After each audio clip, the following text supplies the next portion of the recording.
इतिहास की इस रोचक दुनिया में आपका अभिनंदन है दोस्तों।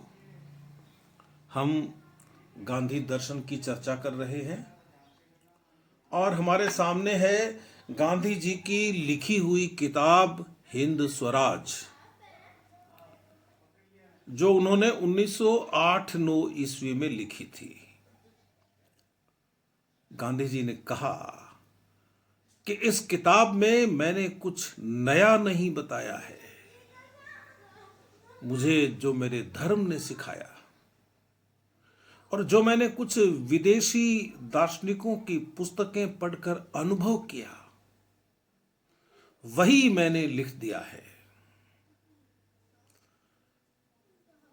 फिर आप पूछेंगे कि हिंद स्वराज की प्रासंगिकता क्या थी। ऐसा क्या था उस किताब में कि यूरोप तो तिलमिला ही गया। उस किताब की प्रासंगिकता यह थी कि वह उस सभ्यता के विरोध में खड़ी थी जिस पश्चिमी सभ्यता ने पूरी दुनिया को अपने लपेटे में ले रखा था। गांधी जी ने कहा कि यह एक शैतानी सभ्यता है। इस सभ्यता से मनुष्य का कल्याण नहीं हो सकता। वह दलदल में फंसता ही चला जाएगा। तो मित्रों, आप मुझसे पूछेंगे कि आज इस किताब की प्रासंगिकता क्या है। आज गांधी जी के हिंद स्वराज की प्रासंगिकता उस समय से ज्यादा है, क्योंकि वे जिसे शैतानी सभ्यता कह रहे थे, आज भी हम उसी सभ्यता में जी रहे हैं। एक बड़ा अंतर यह आ गया कि उस समय हम अंग्रेजों के अधीन थे। चाहकर भी बहुत सारी चीजें नहीं कर सकते थे, लेकिन 1947 के बाद से तो हम आजाद हैं। हमने हमारी आजादी में इस शैतानी सभ्यता को अपनाया है। मित्रों, अब दिक्कत यह है, जो उस समय भी थी, कि गांधी जी की बातें आदर्श की बातें हैं और उस आदर्श को सामाजिक व्यवस्था में लागू नहीं किया जा सकता। और गांधी जी का कहना यह था कि निश्चित रूप से स्वराज मेरा सपना है और मैं यह मानता हूं कि यह आज नहीं तो कल पूरा होगा। और मेरा कल बहुत जल्दी भी आ सकता है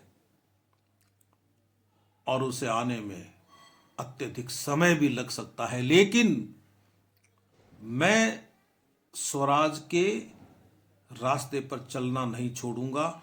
उस स्वराज के रास्ते पर चलना नहीं छोड़ूंगा जो मेरे अनुसार आदर्श है।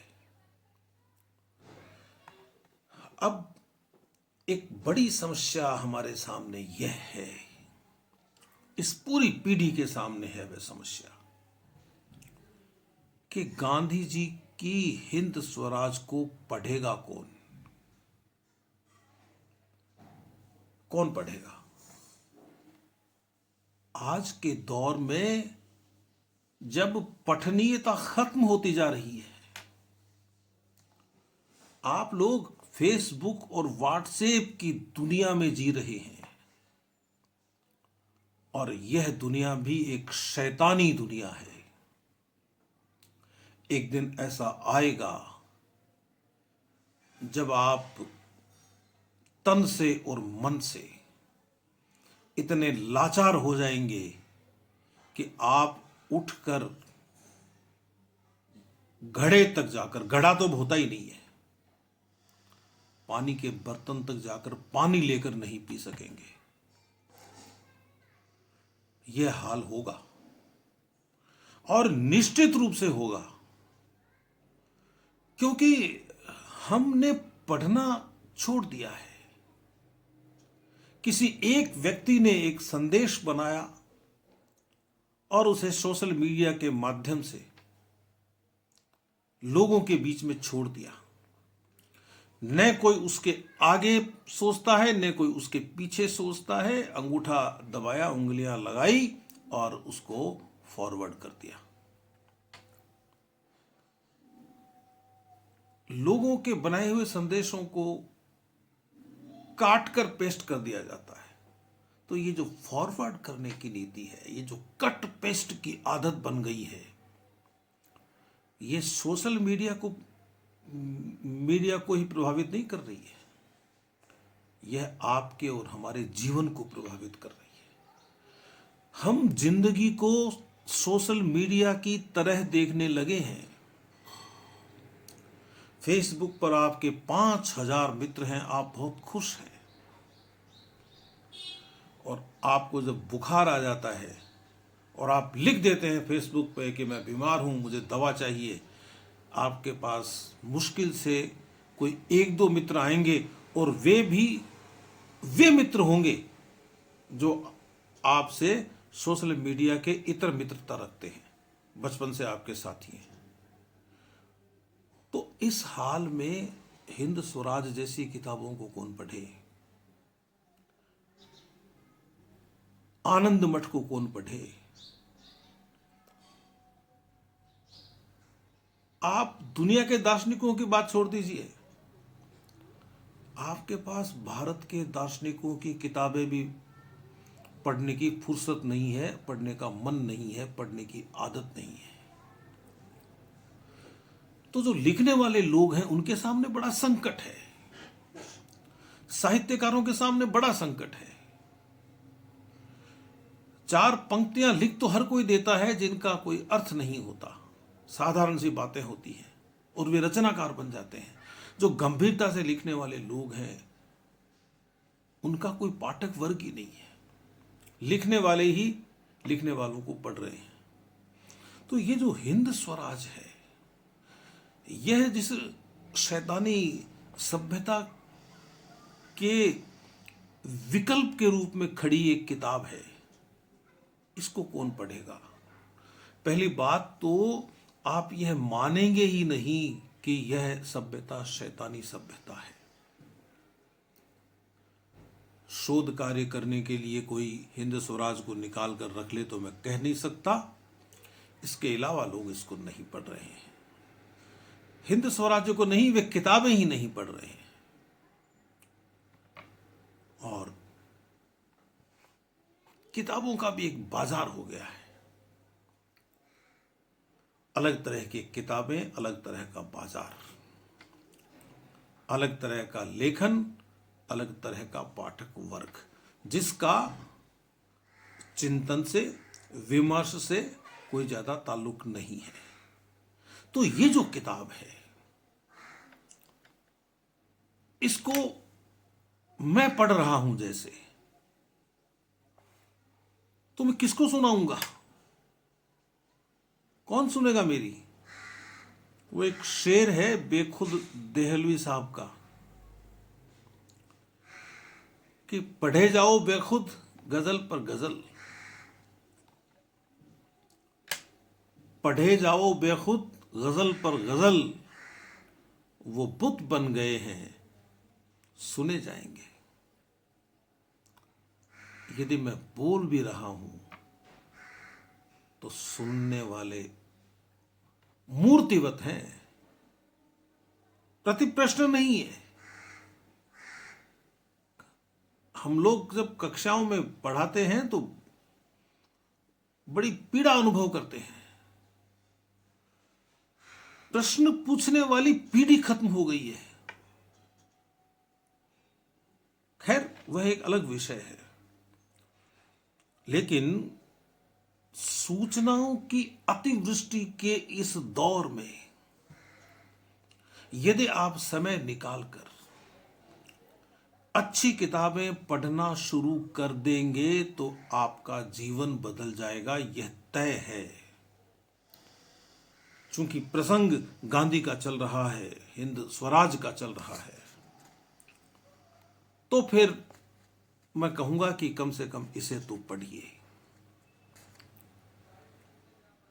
हम आधुनिक हैं इसलिए 100 साल पहले की किताब नहीं पढ़ेंगे। आप 100 साल पहले की किताब नहीं पढ़ेंगे तो इससे कितनी ही पहले लिखी हुई गीता को पढ़ लेंगे क्या? रामायण को पढ़ लेंगे क्या? अर्थशास्त्र को पढ़ लेंगे क्या? आज भी अर्थशास्त्र को यदि ढंग से पढ़ा जाए तो वह शासन सिखा सकती है। खैर, तो मैं ये कह रहा था कि हम जिस प्रकार की आधुनिकता में जी रहे हैं, हम जिसे आधुनिकता मान रहे हैं, मैं तो इसे कचरा आधुनिकता कहता हूं। आपके पास जो मौलिक है वह तो छोड़ दिया आपने। आपके पास अपनी भारतीयता है, वह तो आपने छोड़ दी। आपका खाना पीना रहना सहना सारा पश्चिम जैसा हो गया है, सारा अमेरिका जैसा हो गया है, सारा यूरोप जैसा हो गया है। आपकी मशीनों पर, और खास तौर से ये जो इलेक्ट्रिक, इनको क्या कहते हैं, जो इलेक्ट्रिकल, ये जो इलेक्ट्रॉनिक्स की जो डिवाइसेस आ रही हैं, इन पर तो बहुत ज़्यादा निर्भर है। मैं कहना चाहता हूं कि आप मोबाइल के बिना नहीं रह सकते, आप लैपटॉप के बिना नहीं रह सकते। आप मत रहिए इनके बिना, आप रखिए, लेकिन इनका उपयोग कैसे कर रहे हैं, प्रश्न यह है। और आपको अपने लैपटॉप में या आपको अपने स्मार्टफोन में हिंद स्वराज्य या हिंद स्वराज कहना चाहिए, हिंद स्वराज को डाउनलोड करना मुश्किल नहीं होगा, उपलब्ध है, और आप इसे अपनी हथेली पे रखकर पढ़ सकते हैं। तो हम एक ऐसी सभ्यता में आ गए हैं जिसे हम आधुनिक मानते हैं, लेकिन हम न इधर के हैं न उधर के, न खुदा ही मिला न मिसाले सनम वाली बात है। फिर भी मैं ये कहूंगा कि आपको हिंद स्वराज पढ़ना चाहिए। आप असहमत हो जाइए, आप असहमति प्रकट कीजिए, कोई दिक्कत ही नहीं है। और यदि आपने हिंद स्वराज पढ़ ली और पढ़ ही ली, जो बड़े बड़े गांधीवादी हैं उनका भी यही हाल है। उन्होंने किताब पढ़ तो ली, लेकिन अपने जीवन में उसका कुछ भी नहीं उतारा। आप कितनी ही पढ़ाई कर लें, चलो मैंने मान लिया कि आप पढ़ रहे हैं, आप बहुत अच्छी अच्छी किताबें पढ़ रहे हैं, यह भी मैंने मान लिया। जहीर रहमती साहब का एक शेर सुनाता हूं मैं आपको, युवा शायर है, कि दिल लगाकर पढ़ाई करते रहे, दिल लगाकर पढ़ाई करते रहे, उम्र भर इम्तिहान से डरते रहे। जब इम्तिहान का समय आता है तब तो हम डर जाते हैं, फिर उस पढ़ाई का मतलब क्या है? जीवन इम्तिहानों से भरा हुआ है, और इन किताबों की पढ़ाई आपका वह डर भी निकाल देगी जो इम्तिहान से आपको है, यह भी मेरा दावा है। तो मैं कह रहा था कि ये जो हिंद स्वराज है, इसको सभ्यता के विकल्प के रूप में पढ़िए आप।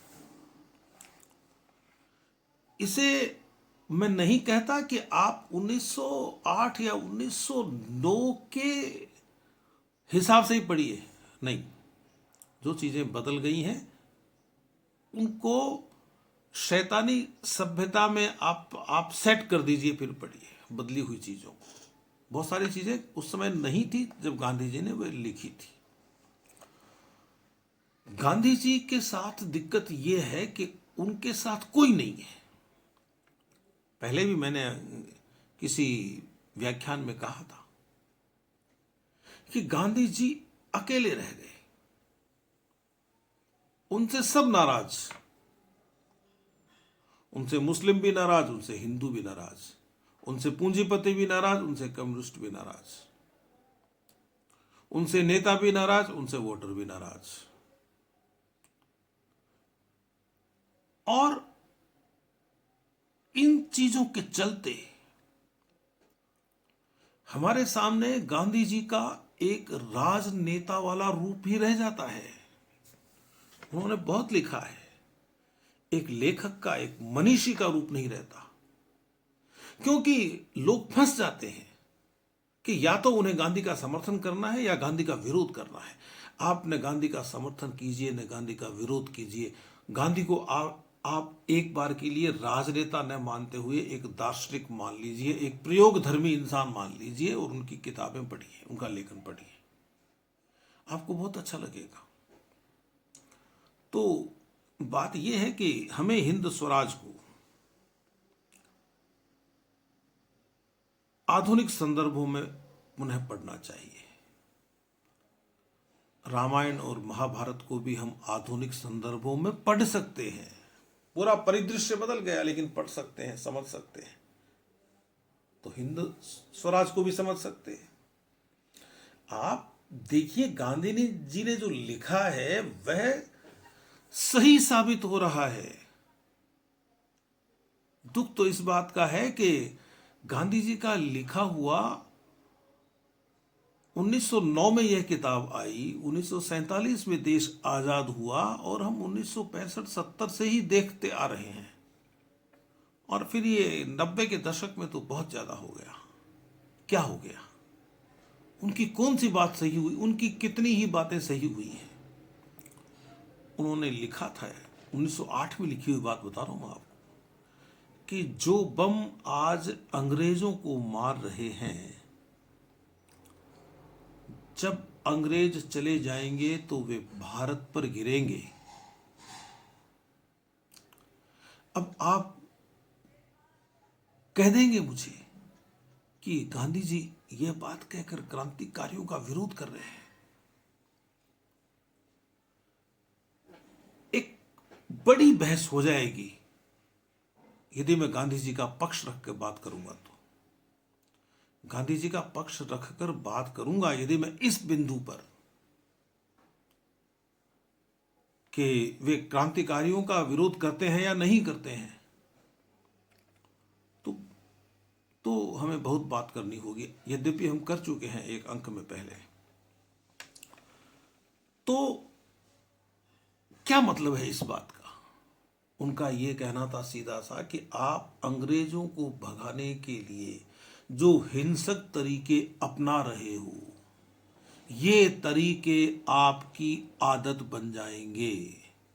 आज अंग्रेजों के विरुद्ध आपका असंतोष बम फोड़ने के रूप में प्रकट हो रहा है।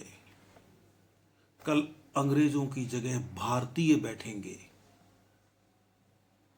तो आपका विरोध करने का तरीका नहीं बदलेगा।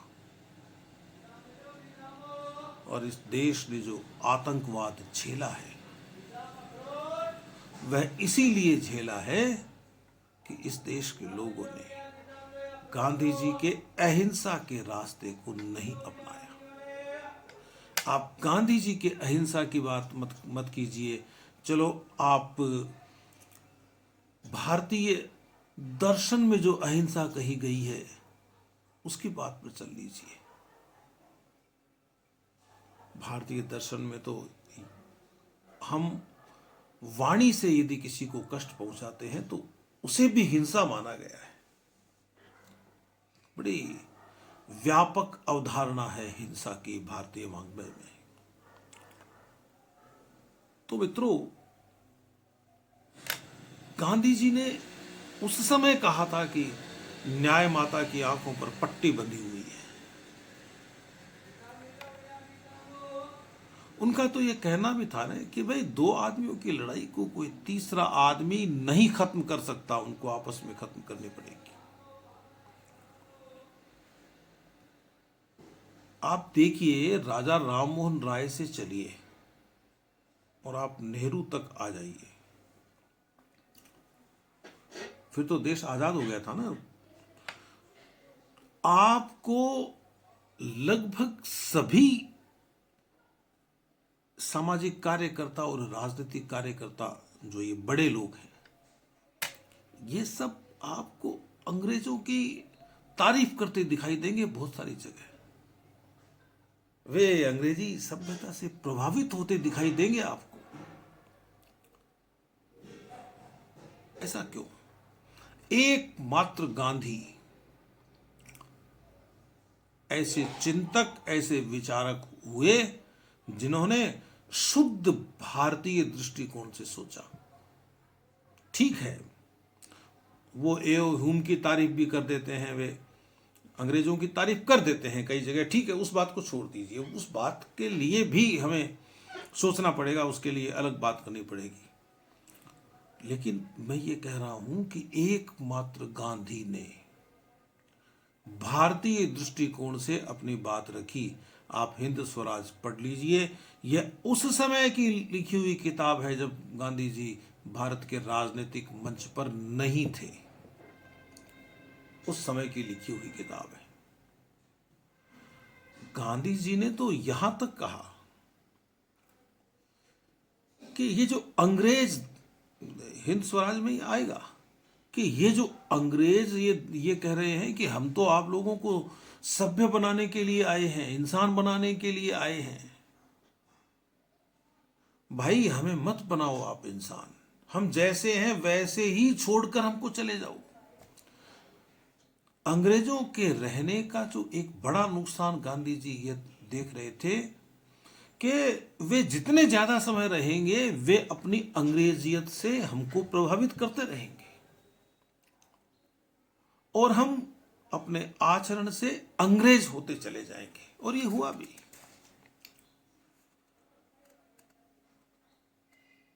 तो बात यह है कि गांधी जी को हमें इस रूप में पढ़ना चाहिए कि एकमात्र विचारक आधुनिक भारत का, जो यूरोसेंट्रिक नहीं है, जो यूरोप केंद्रित नहीं है, जिसे यूरोप कोई मॉडल नहीं लगता है, एक ऐसा व्यक्ति जो स्वयं पर प्रयोग करता है, शुद्ध भारतीय दृष्टि से सोचना, शैतानी सभ्यता का, इस मशीनी सभ्यता का, इस पूंजी की सभ्यता का भारतीय दर्शन के आधार पर विरोध करना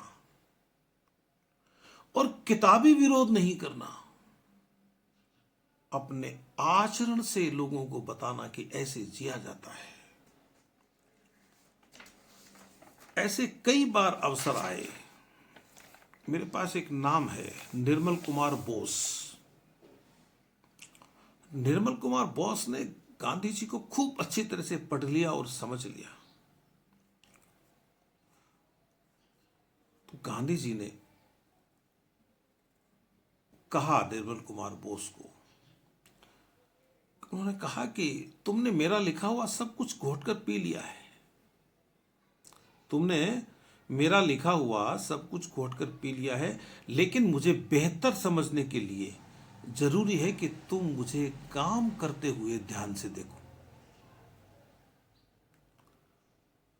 ये कुछ छोटी मोटी बात नहीं है, ये पूरी सभ्यता को चुनौती है कि हम करके दिखाते हैं, आप सिर्फ बात करते हो।